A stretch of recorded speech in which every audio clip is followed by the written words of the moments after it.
I thought buying that house would finally make me feel like I belonged. For years, I had worked double shifts, skipped vacations, and lived in tiny rented apartments so I could save every dollar. When I finally handed over the cashier's check, my hands were shaking, not from fear, but from pride. That house wasn't just bricks and walls. It was supposed to be my gift to the people who raised me, proof that all my sacrifices had meant something. But what I didn't know then was that the very people I was trying to honor were already plotting behind my back. The papers I signed so carefully were quietly replaced. My name, the one I had dreamed of etching into the deed, was forged and erased. And the house I thought I had bought for my parents? Within weeks, it was handed over to my sister. I remember the day I walked into the realtor's office with a folder stuffed with bank statements, pay stubs, and years of proof that I had done this on my own. The woman behind the desk smiled at me politely, but I could see the way her eyes flicked over the numbers, her eyebrows rising slightly as if surprised someone my age had managed to save that much. I wanted to tell her that nothing about it had been easy, that while my friends went out for cocktails after work, I stayed home eating instant noodles, that I wore the same black heels until the soles literally peeled away, that I said no to every trip, every indulgence, every moment of fun, because I had a bigger dream in mind. My parents had spent years complaining about our cramped old house, how the walls were too thin and the plumbing always rattled at night, and I told myself I would fix it. I thought that if I could give them the security they always said they wanted, they would finally look at me differently, not as the daughter who was always too serious or too stubborn, but as the one who made something of herself. When I placed the down payment, I felt like I could finally exhale. The real estate agent shook my hand and congratulated me, and I drove home that evening rehearsing how I would surprise my parents with the news. I imagined their faces lighting up, my mother clutching her chest, my father maybe even tearing up. He never did, but I thought maybe this would be the moment. Instead, when I told them, they exchanged a look I couldn't quite read. My mother smiled too wide, her lips trembling as if she was forcing the joy. My father nodded, saying something about how I shouldn't have spent so much on them. But beneath that, there was something else, something sharp that I couldn't name at the time. I brushed it off, convincing myself they were just overwhelmed. The house was beautiful, modest, but beautiful. White shutters, a porch that caught the morning sun, and a garden I could already see my mom filling with roses. I handed them the keys and said, "This is for you." My sister Amelia stood off to the side with her arms crossed. She smirked when she thought I wasn't looking, as if the whole thing was a joke. Amelia had always been the golden child, the one who could never do wrong in their eyes, even when she failed classes or maxed out credit cards. I told myself it didn't matter. I wasn't doing this to compete with her. I was doing this for our family. For the first few weeks, I let myself believe everything was fine. I drove by the house sometimes just to watch the curtains move and imagine my parents settling in. But then I noticed things. My name wasn't listed on certain documents when I checked online. The utility bills didn't come addressed to me, even though I had arranged everything. And then one evening I overheard Amelia on the phone, laughing, saying, "Well, it's basically mine now. She doesn't even know." I froze in the hallway, my heart hammering. What did she mean, hers? That was when I went back to the county office requesting to see the deed. The clerk behind the desk shuffled papers, then looked at me with confusion. "Your name isn't on here," she said flatly. My stomach dropped. I pushed the paper back toward her. "That's impossible." "I signed everything." She shook her head, tapping her pen against the page. "It's listed under Amelia Hart. You must be mistaken." My vision blurred, but I forced myself to stay calm. I asked to see the signature, and when she slid the copy across, my legs nearly gave out. It was my name, but not my handwriting. Every loop and stroke was just slightly wrong, a crude imitation. Someone had forged me out of my own home. I left the office with the papers clutched in my fist, my breath coming in short gasps. The betrayal was like acid in my chest. My parents, my own parents, had been part of this. It wasn't possible without them. They had taken the home I had worked half my life to buy, and handed it to Amelia like it was nothing. That night, I sat in my car parked down the street from the house, staring at the warm light glowing in the windows, the sound of laughter spilling out as if nothing had happened. And for the first time in my life, I didn't cry. I didn't scream. I sat there in silence, every beat of my heart carving out a new vow. I was going to take back what was mine. And when I did, they would finally understand who they had underestimated. Growing up, the pattern was always the same. Amelia shined, and I was the shadow expected to applaud her brilliance. When she quit piano lessons after 2 weeks, my parents said she was just finding her passion. When I spent 5 years mastering the violin, they never once came to a recital. When she crashed her car at 17, my father paid for the repairs without blinking. When I saved enough to buy my first used car in cash, they told me I was lucky not to have Amelia's bad habits. Even holidays had a script. Amelia's gifts were wrapped in gold paper with ribbons. Mine were an afterthought, tucked into grocery bags as if to remind me I should be grateful for scraps. And still, I kept trying. I studied harder, worked longer, brought home paychecks while Amelia spent hers on clothes and nights out, and I believed that one day, my parents would see the difference. That one day, they would stop comparing me to her and recognize me for what I gave, not what I lacked. When I told them I had saved enough for the house, my mother's first words weren't congratulations, but, "Are you sure you can handle that kind of responsibility?" I laughed it off, told myself it was just concern. But now I see it for what it was. Doubt, the kind of doubt they had planted in me since childhood. They never believed I was capable without their guidance or Amelia's example, even though it was the other way around. The truth hit me hardest when I overheard Amelia bragging to her friends, saying, "She's so gullible, always working, always saving, and then she just hands it all over. Mom and Dad know I deserve it more." Her words sliced through me, not because they were new, but because they were exactly what I had feared my parents thought too. I started digging. Every receipt, every email from the realtor, every text exchange, I combed through them until my eyes blurred. And the cracks widened. My emails had mysteriously gone unanswered near the final paperwork. My father had insisted on helping with some documents, telling me it was too much stress for a girl like you. My mother had driven Amelia to appointments I thought were for the inspection, but later realized were meetings with a notary. Piece by piece, it became clear. This wasn't Amelia acting alone. My parents had been the architects of the betrayal. They had taken the pen, guided her hand, and erased me with a signature. I confronted them one Sunday afternoon, the deed copy trembling in my hand. My mother was in the kitchen, kneading bread, the smell of yeast filling the air. My father sat at the table, reading the newspaper as if the world outside didn't exist. I dropped the paper between them. "Explain this." My voice was flat, calm, almost too calm. My father barely glanced up. "It's better this way," he said, folding the paper neatly. My mother wouldn't meet my eyes. "Amelia needs stability," she murmured, pressing her palms deeper into the dough. "You're strong, you'll land on your feet. She isn't like you." For a moment, I couldn't breathe. Strong? I had been strong my entire life because they never gave me the choice to be anything else.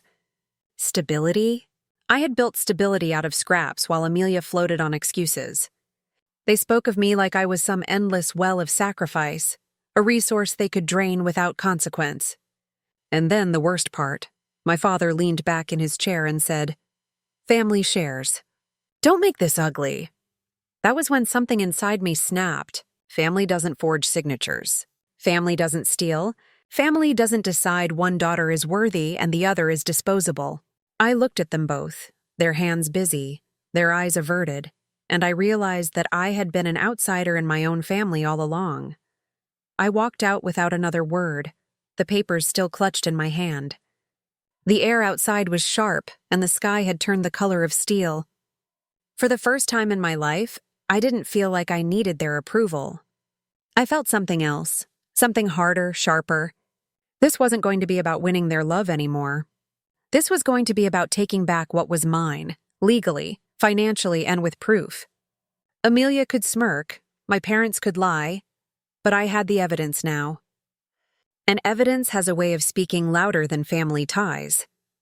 That night, I opened a new folder on my laptop labeled Case and began saving everything, scanned copies of forged signatures, screenshots of Amelia's texts, receipts with my bank withdrawals, emails with timestamps. I started a timeline, mapping out every step of the process from the down payment to the forged deed. If they wanted to play this as a family matter, I would make sure it became a legal matter. And once lawyers got involved, there would be no smirks left. The first lawyer I visited tried to hide her surprise when I slid the forged deed across her desk.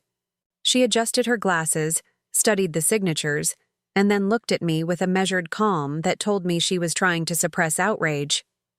"This isn't just family drama," she said, tapping the page with her pen. "This is fraud. And if you can prove the funds came from you, which you can given these bank statements, you have a case." I sat straighter, my hands tightening in my lap. For weeks, I had felt like I was drifting in a nightmare, gaslit into believing I was overreacting. Hearing the word fraud brought a clarity I hadn't realized I needed. Fraud meant I wasn't crazy. Fraud meant there were consequences.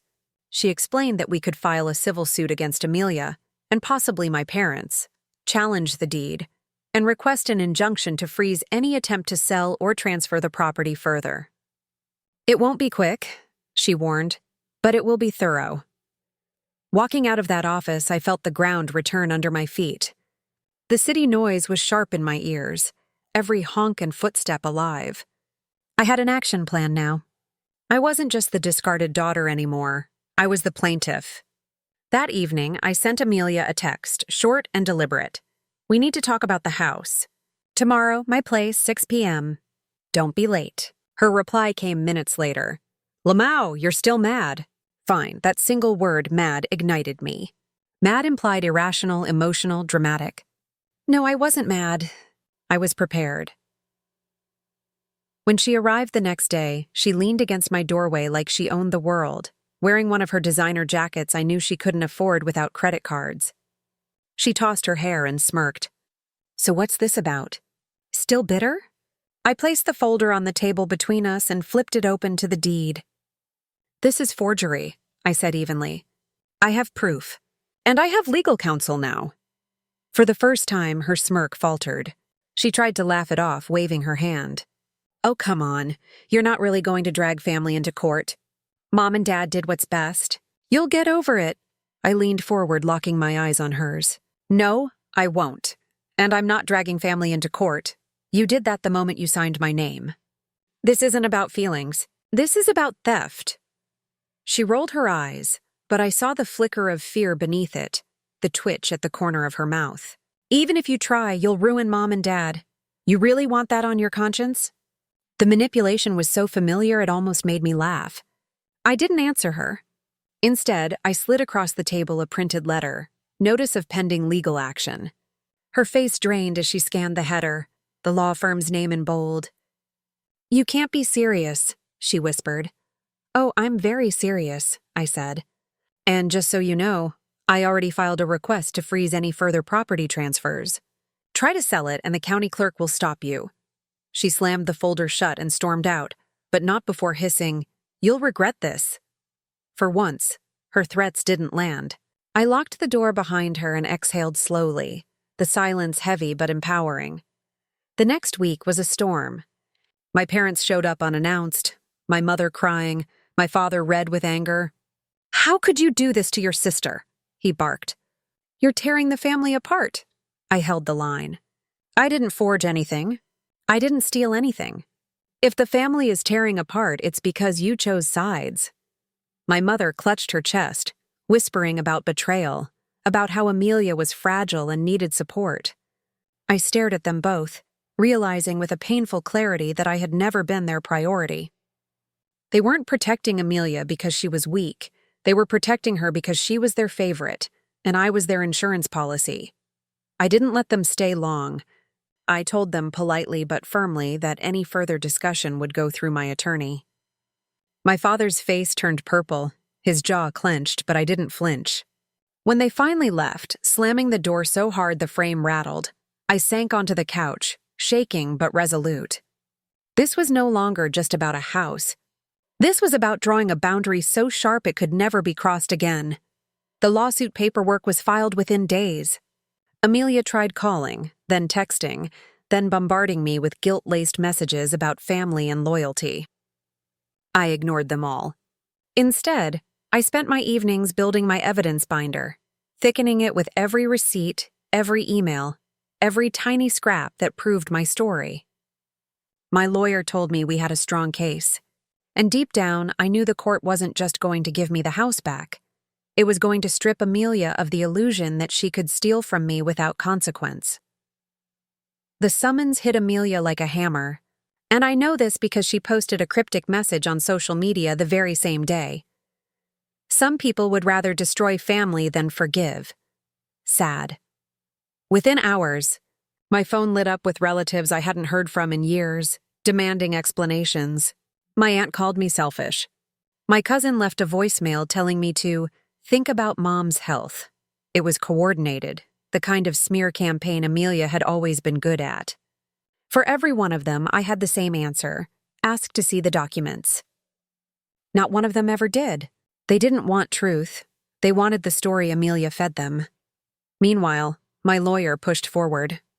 The county clerk confirmed that the notary who had stamped the forged deed had since been investigated for other shady dealings. That alone added weight to my claim. I also discovered an overlooked receipt in my bank app, one showing a wire transfer for the inspection fee that had been billed to my account, but mysteriously listed under Amelia's name. The paper trail was undeniable. Each night, I highlighted evidence in neon yellow until my eyes stung, imagining the judge flipping through the binder, page by damning page. Amelia tried new tactics. One morning, I arrived at work to find a bouquet of lilies on my desk. My least favorite flowers, the kind she always used when trying to fake sincerity. The note read, "Let's settle this between us. Don't ruin Mom and Dad." I crumpled it and threw it in the trash without a second thought. That afternoon, I received an email from her lawyer, proposing mediation. My own lawyer laughed when I forwarded it. "They're scared," she said. "It means they know you'll win in court." But the pressure from my parents grew relentless. They showed up at my apartment again, this time with boxes of old family photos. My mother flipped through them tearfully, showing me toddler pictures of Amelia and me in matching dresses. "How can you erase this?" she pleaded. "We're a family. Don't drag us through the mud," my father added. "If this goes to trial, we'll lose everything. The community will know." I looked at the photos, the smiles frozen in time, and realized they weren't memories. They were evidence of a performance. A family photo doesn't erase a forged deed. I handed the box back and told them calmly, "You chose your side. Now I'm choosing mine." The first pretrial hearing was electric. Amelia arrived dressed like she was attending a cocktail party, dripping in jewelry she couldn't afford, her lawyer carrying stacks of folders that I knew were half-empty posturing. I sat in a plain black dress with my binder neatly organized in front of me. When the judge asked Amelia's lawyer to explain the forged signature, he stammered, trying to frame it as a clerical error. That was when my lawyer slid across the side-by-side comparison of my true signature and the forgery, along with notarized affidavits from handwriting experts. The judge's brow furrowed. "This doesn't look like a clerical error. This looks intentional." Amelia's face paled, her smirk collapsing under the weight of the courtroom silence. The hearing adjourned with the judge setting a full trial date and granting our motion to freeze the property, ensuring Amelia couldn't sell, mortgage, or alter anything in the meantime. As we walked out, Amelia shot me a look that was pure venom. My parents hovered behind her, my mother's lips pressed into a thin line, my father refusing to meet my eyes. In that moment, I felt both the ache of loss and the thrill of vindication. They weren't my protectors anymore. They were opposing parties, but what I didn't expect was the shift that followed. Neighbors began whispering.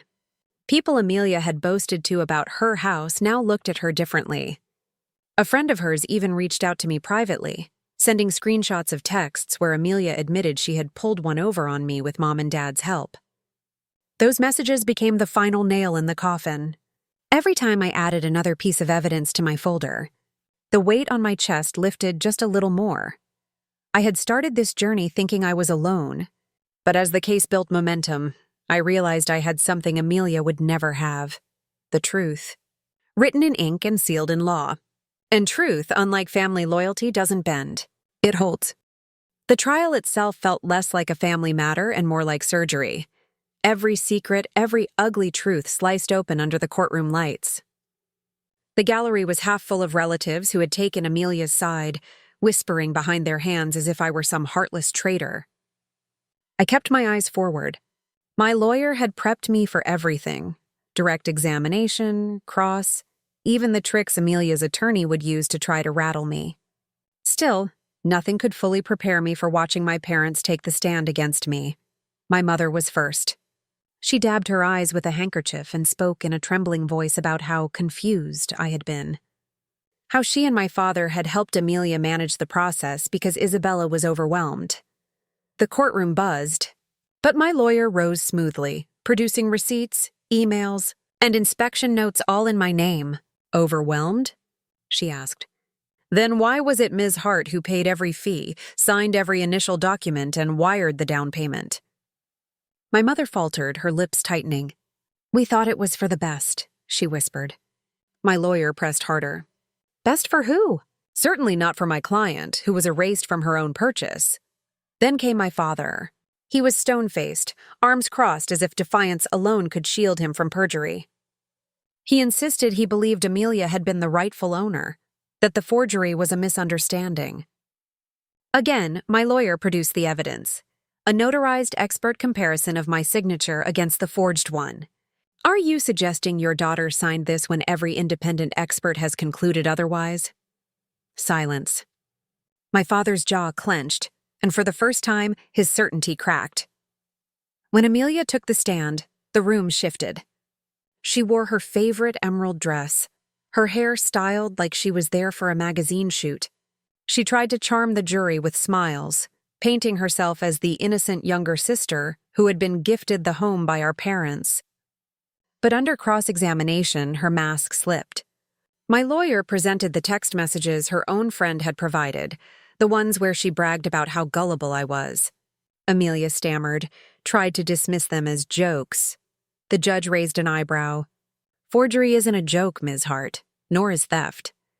For the first time, I saw her face flush, her smirk vanish. I sat there, steady, every detail I had spent nights collecting now working in my favor. The gallery had gone quiet. Even my relatives seemed uneasy. My lawyer closed the day with a simple statement. This isn't about family. This is about fraud. And no one, not even your sister, has the right to steal years of sacrifice. When court adjourned, I walked past Amelia without flinching. She hissed under her breath, "You'll regret this when Mom gets sick from all the stress." I stopped just long enough to turn to her. The stress isn't from me. It's from what you did.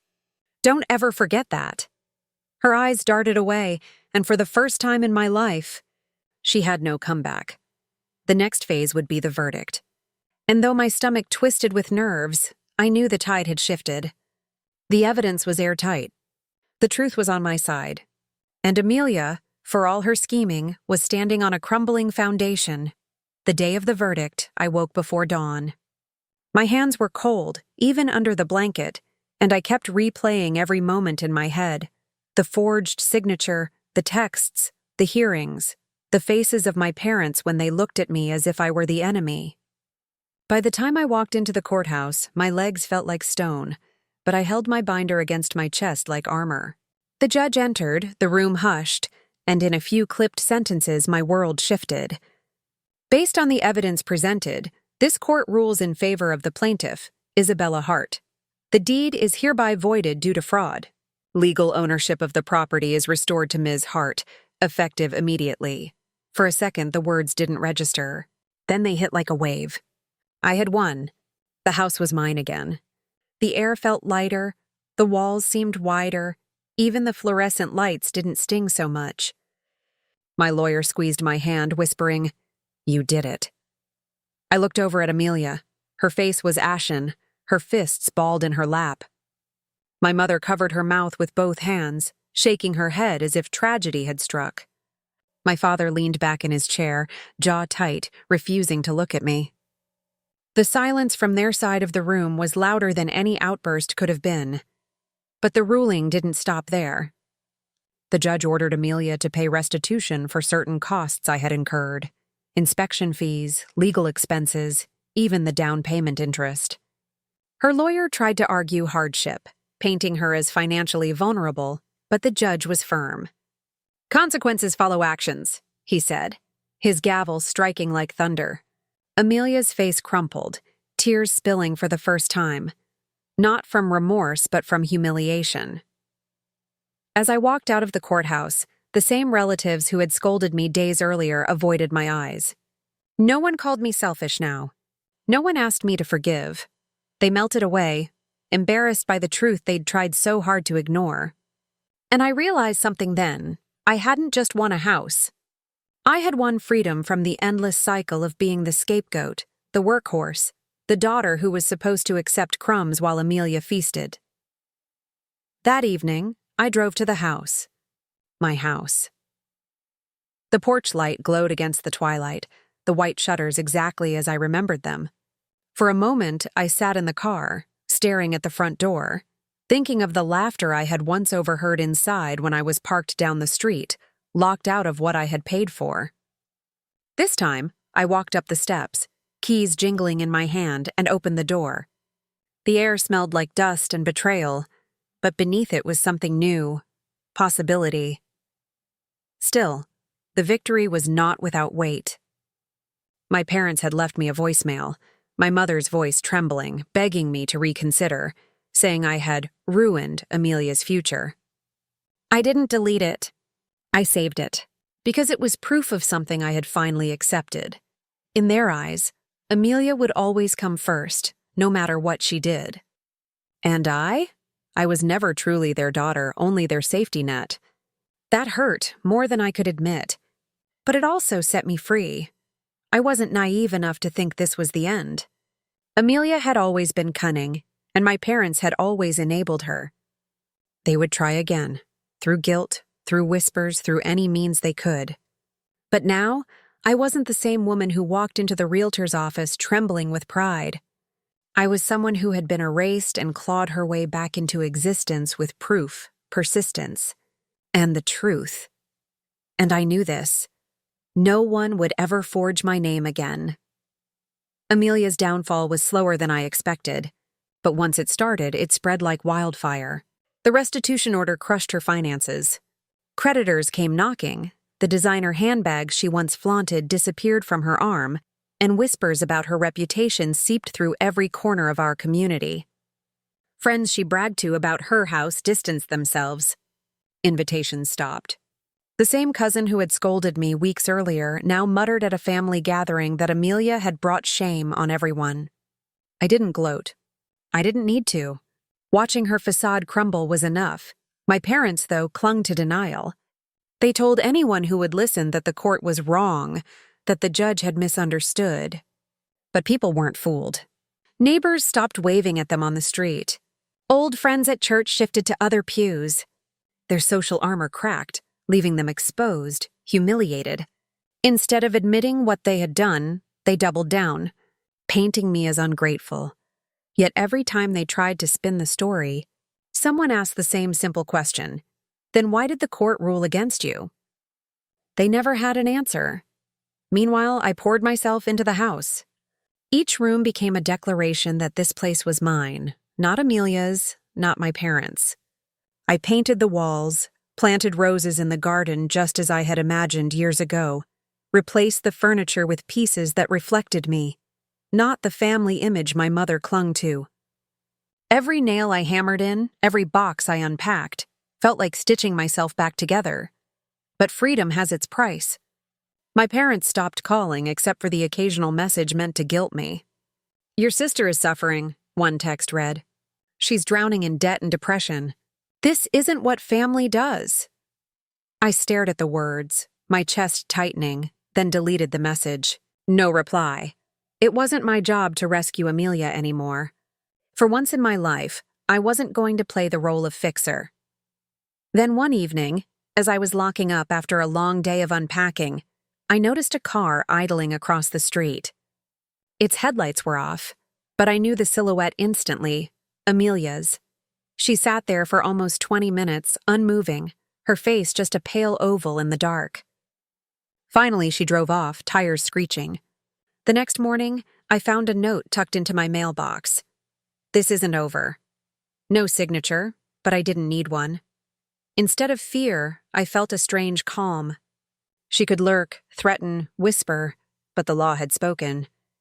And unlike my parents, the court didn't play favorites. I reported the note to my lawyer, who advised keeping a record of everything. This time, if Amelia tried anything reckless, she'd face more than just humiliation. She'd face consequences she couldn't charm or forge her way out of. For the first time in years, I slept soundly. Because even if the storm hadn't fully passed, I knew this. I had weathered the worst of it, and I was still standing. Stronger than before.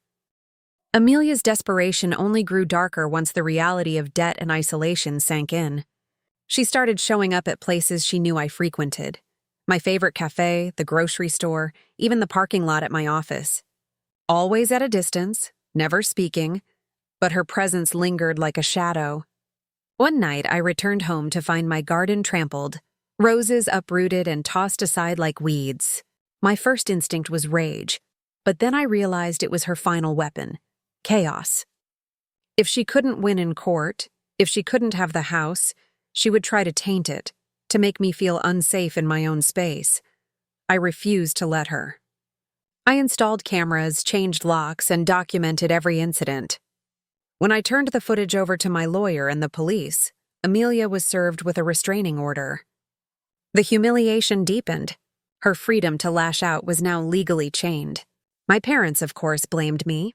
She's fragile, my mother sobbed over the phone. You're destroying her.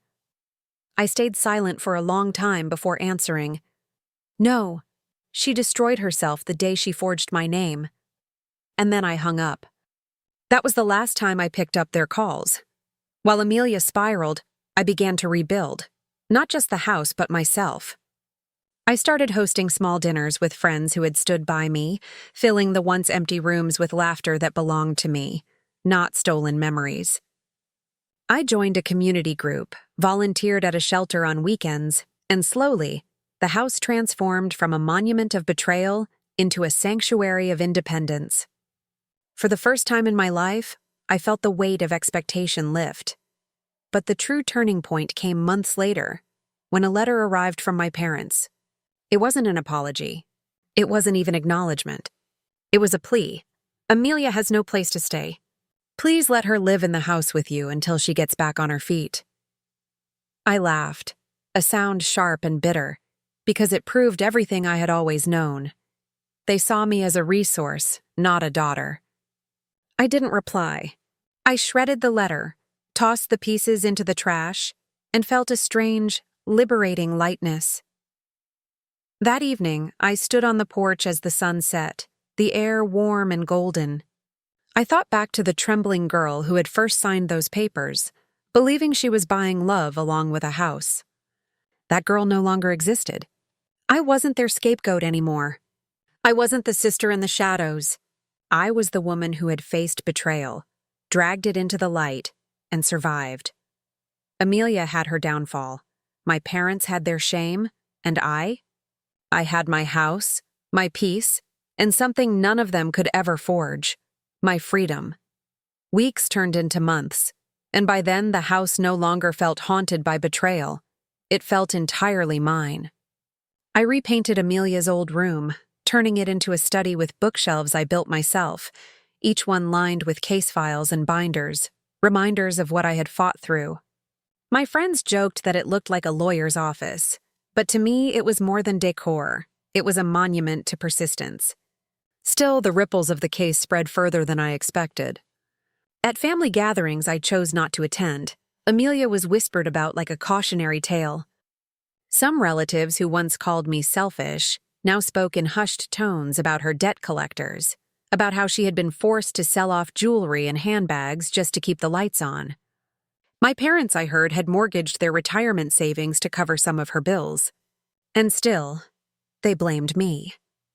One evening, while sitting in the garden under the soft glow of string lights, I received an email from Amelia. No subject line, no greeting, just 3 sentences. You think you won, but you'll always be alone. They'll never love you. For the first time, I didn't feel anger or pain reading her words. I felt pity. Pity for a sister who had spent her entire life surviving on favoritism, who never learned how to stand without someone else carrying her. I didn't reply. Deleting that email was its own act of power. Instead, I poured my energy into myself. I started taking weekend trips, something I had never allowed when every penny went into savings. I walked along beaches, explored new cities, even sat in quiet cafes with nothing but a notebook and pen, writing plans for the future. The freedom was intoxicating.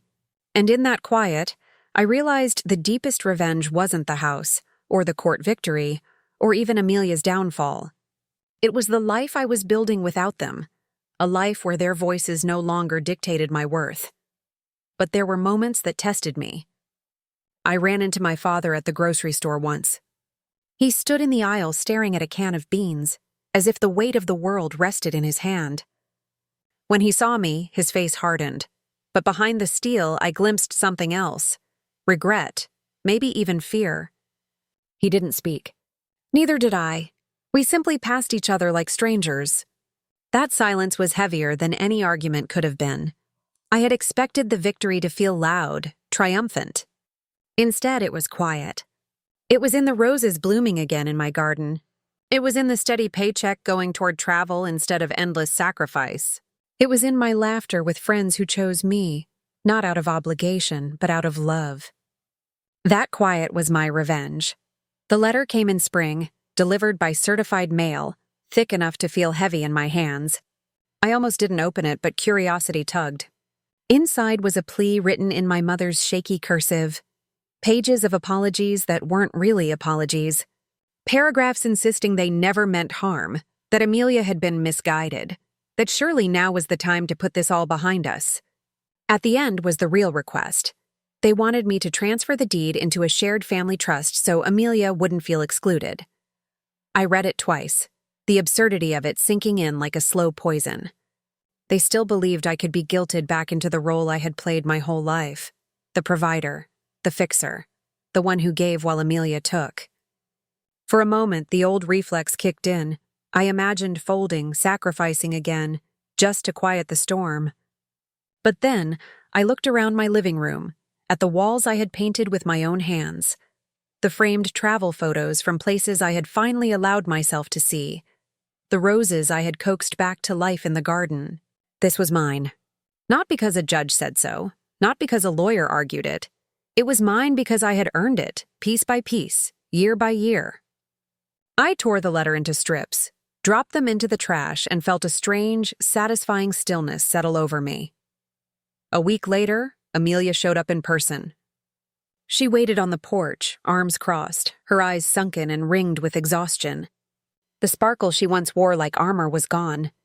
Even her clothes looked tired. "You won, okay?" she snapped as soon as I opened the door. "You took everything. Mom and Dad can't show their faces anywhere. I can't go a week without debt collectors calling, and you sit here like you're some hero." Her voice cracked, not with remorse, but bitterness. "Are you happy now?" I let her words hang in the air, refusing to rush in and soothe her like I had 100 times before.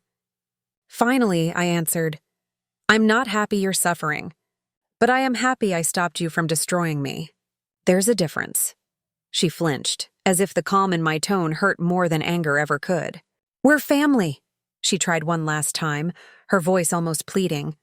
"That has to mean something." I stepped out onto the porch, meeting her eyes squarely. "It means nothing when you forge my name and steal my life's work. Family is earned. You lost that a long time ago." I closed the door gently, not slamming it, not shouting, just ending it. Word spread quickly through our extended family. Some still called me cold, distant, unforgiving. But others quietly began to reach out. A cousin I hadn't spoken to in years sent me a message. "You were brave." I wish I had done the same when they walked all over me. It struck me then that this wasn't just about me. Every family has a scapegoat, someone expected to carry the weight. And maybe my story was what gave others permission to say enough. I poured myself into new beginnings. I signed up for evening classes in design, something I had once dreamed of but never pursued because practicality always came first. I traveled without guilt, booked a trip overseas, stood on a cobblestone street in a city I had only ever seen in books, and realized I was finally living for me. At night, in my house, I sat with a glass of wine by the window, the air filled with the scent of blooming roses, and I understood that revenge didn't have to be fire and fury. Sometimes it was survival. Sometimes it was silence. Sometimes it was simply refusing to be erased. And yet, deep down, I knew there was one more conversation left, the kind that would close the book for good, not just on Amelia, but on my parents too. Because no matter how many letters they wrote, no matter how many tears my mother shed or how much anger my father threw like stones, they still hadn't faced the truth. They had lost me. And it was time they heard it, not from a judge or a lawyer, but from me. It was a summer evening when I decided to face them one last time. I invited my parents to the house, not with hope of reconciliation, but with the intent to leave no words unsaid. When they arrived, my mother's eyes darted around the entryway as though searching for a piece of herself still hidden here, and my father carried himself stiffly, jaw locked, like he had been forced into enemy territory. We sat at the kitchen table, the one I had bought myself, the one that replaced the furniture they once claimed as theirs. My mother started first, her voice shaky. "Isabella, we never wanted this to go so far. We only thought of what was best for both you and Amelia." I let her words settle, then answered with a calmness I had fought hard to earn. "You didn't think of what was best. You thought of what was easiest for you. You thought I'd never fight back. You assumed my sacrifices were endless. That was your mistake." My father bristled, his hands curling into fists on the table. "You've torn this family apart, over a house." I looked him straight in the eye, the years of his dismissals heavy in the air.